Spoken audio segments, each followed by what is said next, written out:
Archaeological Oddities, Rock with Iron Inclusion and Flathead Nail. I've been hunting artifacts and relics for well over 30 years now. 30 years. Time really flies, and it really does when you're doing something that you enjoy. In my time, I have found my share of oddities, strange artifacts or relics that seem, to me anyways, to defy explanation. But in fact, the archaeological world, though, is full of strange and enigmatic items that are found and sometimes just shoved aside because, people don't know what to make of them. Now, I'm going to tell you about one of my finds particularly, but I'll do that a little bit later on. First, I want to take a look at some of the better known and lesser known examples of out-of-place artifacts, particularly metal ones, as the artifact I found was rock and metal. But anyways, for many years now, miners at Wonderstone Silver Mine in West Transvaal, South Africa, have found some amazing things at great depths in the mine there. These oddities that they have found are metal spheres, and at least 200 have been found up to this point. They are round or spherical rocks, which don't occur naturally in nature. So what's so unusual about these? Well, first, they're not really rocks. The spheres have the appearance of a flattened globe. They are in a range of 1 to 4 inches in diameter. The outside, generally colored steel blue, and also they have a reddish reflection. So they're not stone. Embedded in the metal are tiny flecks of white fiber. And tests have shown that they're composed of a nickel-steel alloy, which of course does not occur naturally in nature. And it is also known that they are not of meteoric origin. The outer shell on some are quite thin, around a quarter of an inch, and when broken, they contain an unusual sponge-like material that degrades into dust upon contact with air. Now, if all that were not weird enough, here's the kicker. The spheres were mined out of a layer of pyrrolite rock, which science claims to be between 2.8 and 3 billion years old. So who could have manufactured these stones at such an early date? Surely not ancient astronauts, as I simply don't believe in them. Either the dating is wrong, or these are a mystery likely never to be solved. Out-of-place metallic objects are quite fascinating because they propose enigmatic sets of circumstances which are quite maddening to try and solve. Adding mystery to mystery, Roloff Marx, curator of the South African Klerksdorp Museum, has discovered that the spheroid he has on exhibit slowly rotates on its axis by a power of its own, and this being done while it's locked in a display case and free of outside vibrations.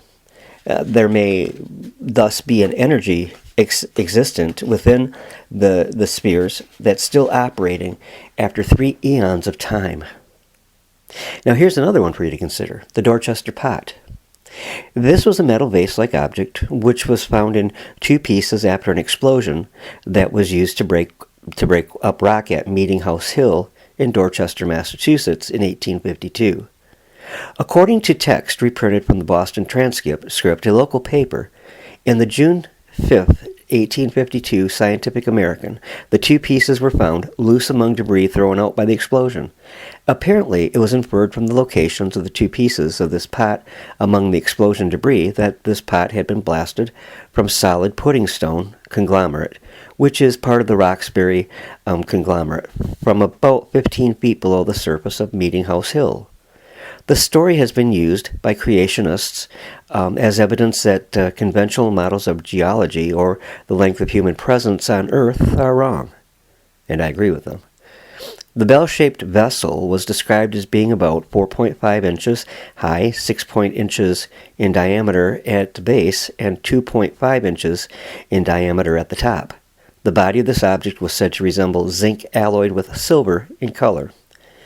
It reportedly exhibited floral designs on its side and a wreath or vine design around its lower part, which were both inlaid with silver.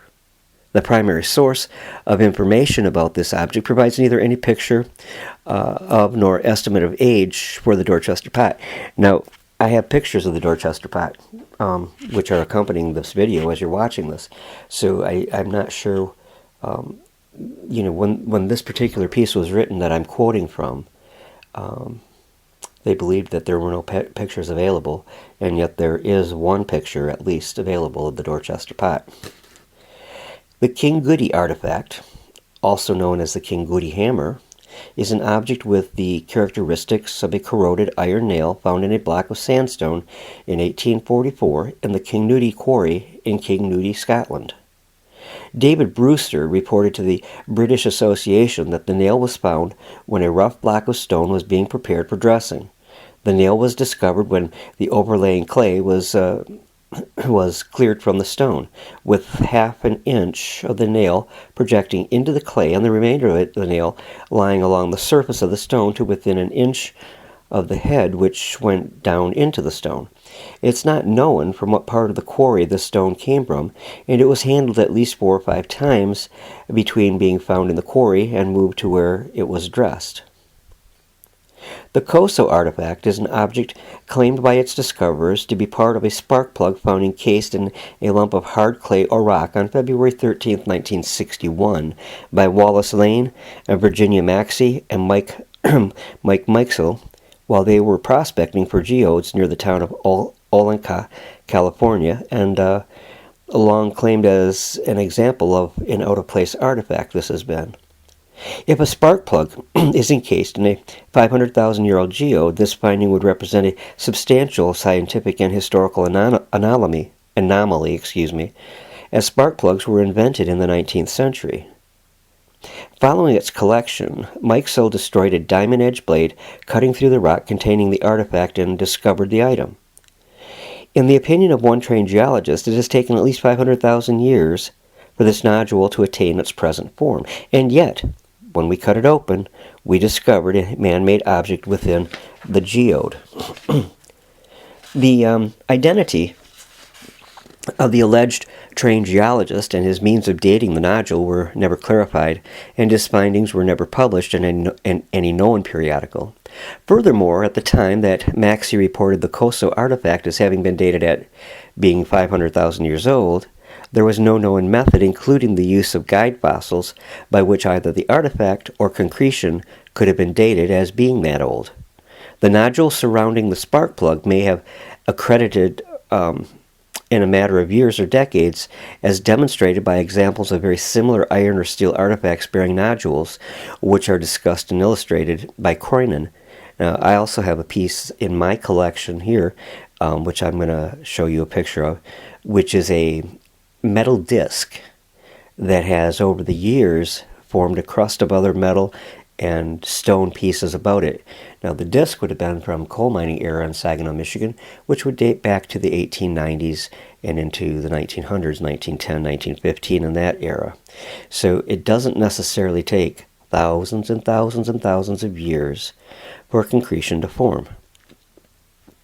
Then there is the London hammer. In June of 1934, members of the Hahn family discovered a rock sitting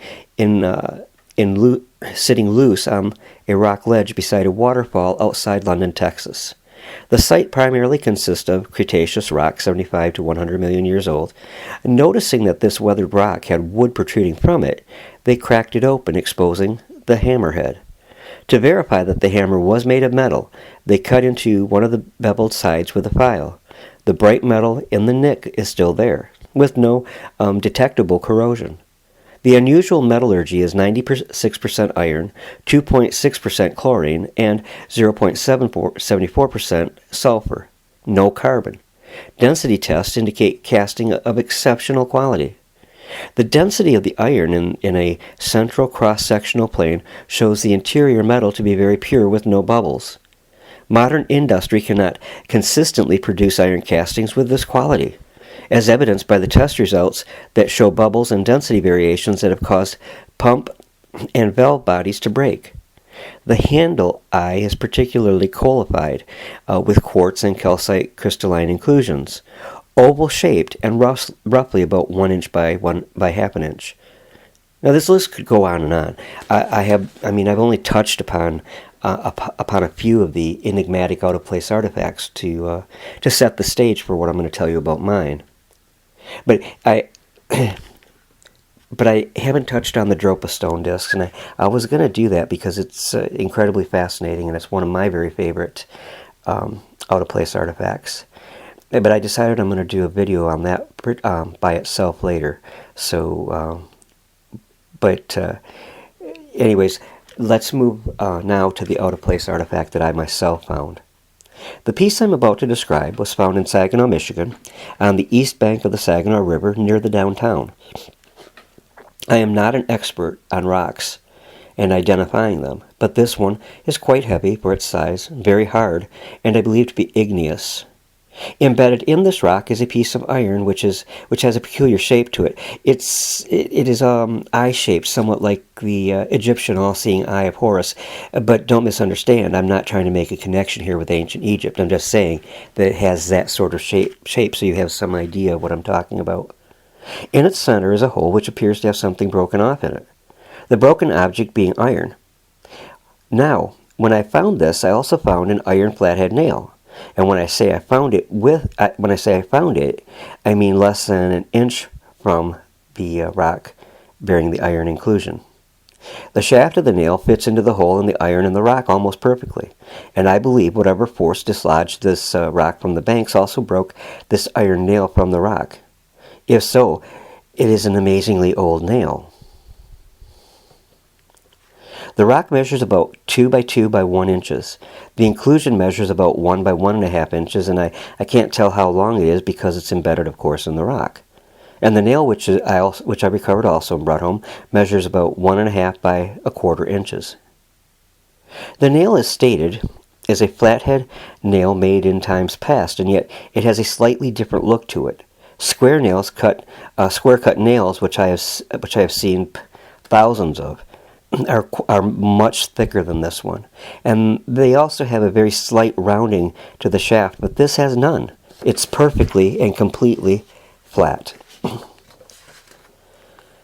So who made the iron inclusion in this rock? If I believe science, this rock and its inclusion would date back many millions and millions and millions and millions of years ago.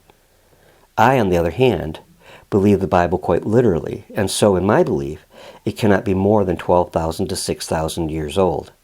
If I were to venture a guess of who made this, I would have to say a pre-Noah's flood civilization. That was here, of course, when the flood occurred and was quite advanced. So many people buy into this ancient astronaut theory, thinking humans could not build the incredible monolithic structures around the world. Why?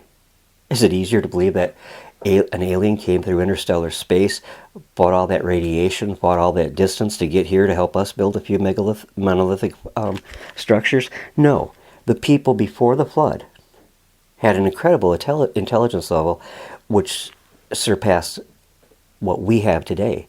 And the reason being for that is that they were closer to the era of perfection in Eden than we are today. When sin entered the world in Eden, everything changed and everything was under a curse. And it took time, though, for mankind to degrade into what we are now. So anyways, please feel free to leave comments, as I would very much like to hear what you think, even if you disagree with me. And thank you for watching.